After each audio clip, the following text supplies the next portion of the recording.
And it doesn't come from focusing on other people and what words they're using. The success really starts with us and understanding who we are and what we're bringing to the table.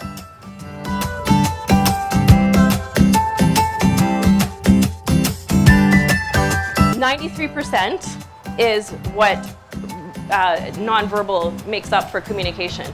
Now that's pretty crazy, isn't it? And that can also be broken down. There's a couple of studies out there. One of them is 93%. The other is 55% is your body language, and the other 38% is your voice. So combined, again, that's 93%, which really only leaves 7% for words.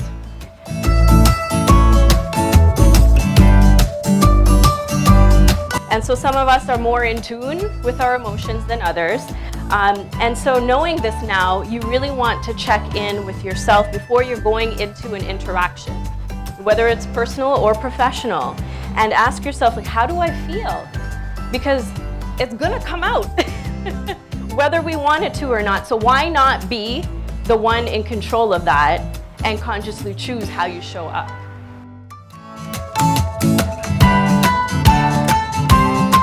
The whole point about intention is when you actually know what that intention is, you are actually acting in alignment with it. And when you are in alignment, your verbal and your nonverbal all connect together, and you are able to achieve integrity, which builds trust. And trust is what we want when we are building those relationships in business.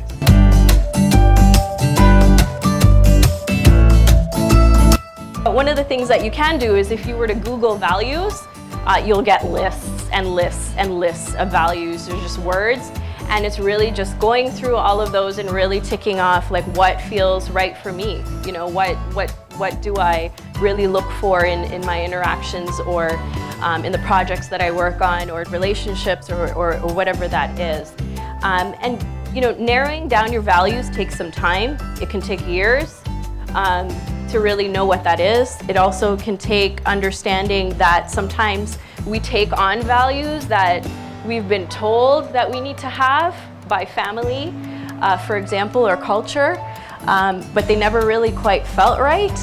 And you know, it's through the process of living and experience that you narrow that down and you choose the ones that feel the most right for you, which again builds authenticity.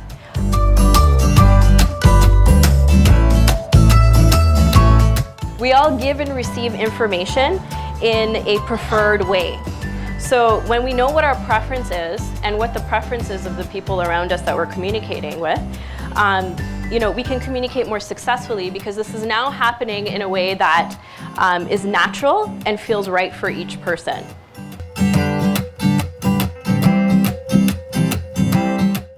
But the key to taking back your power from fears and limiting beliefs is to understand where they come from.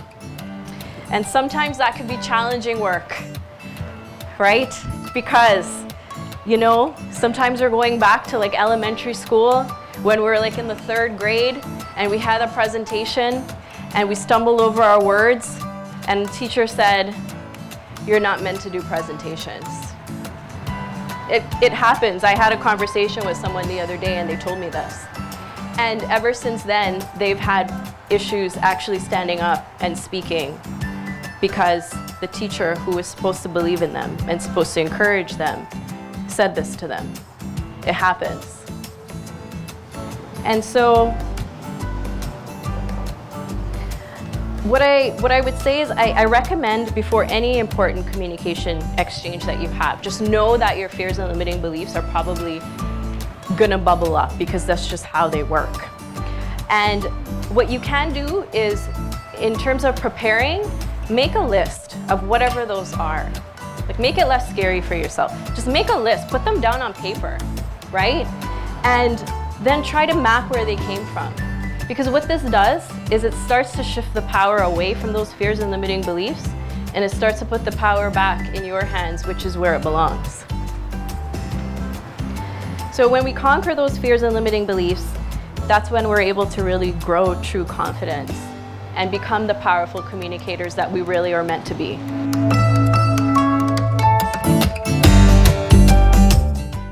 So become aware of your body language, become aware of your nonverbal cues when you're communicating, and observe yourself and your reactions. What is your body doing? And I challenge you actually, even right now for the rest of this presentation, and the activity that we're gonna do is take some time to really think, what is my body doing right now?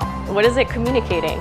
Like, if I say something and like you flinch inside, ask yourself like, what's that about, you know? And just take note of it, because then you're really gonna start to understand your brand of communication. And the more conscious you become, the more at choice you are.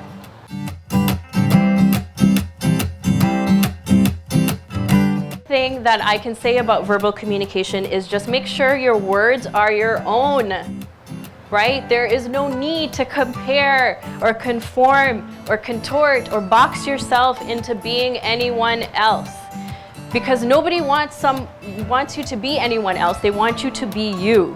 And you notice in our world today, social media takes over, and there's all kinds of like, is this real? Is it not real? You know, the people that are most successful are not the ones that are most real. Would you not agree? They're unapologetically themselves.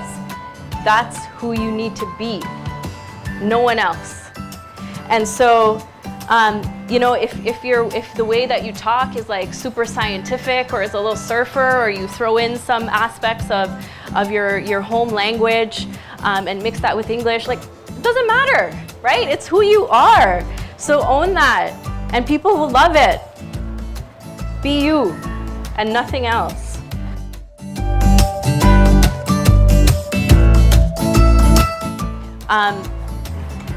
The more self-aware we become, and we understand ourselves and why we communicate the way we do, the more we end up developing empathy for other people, and we can create space for them to actively listen to what they're saying, and to ask questions, and to learn more, and to engage in more meaningful conversation.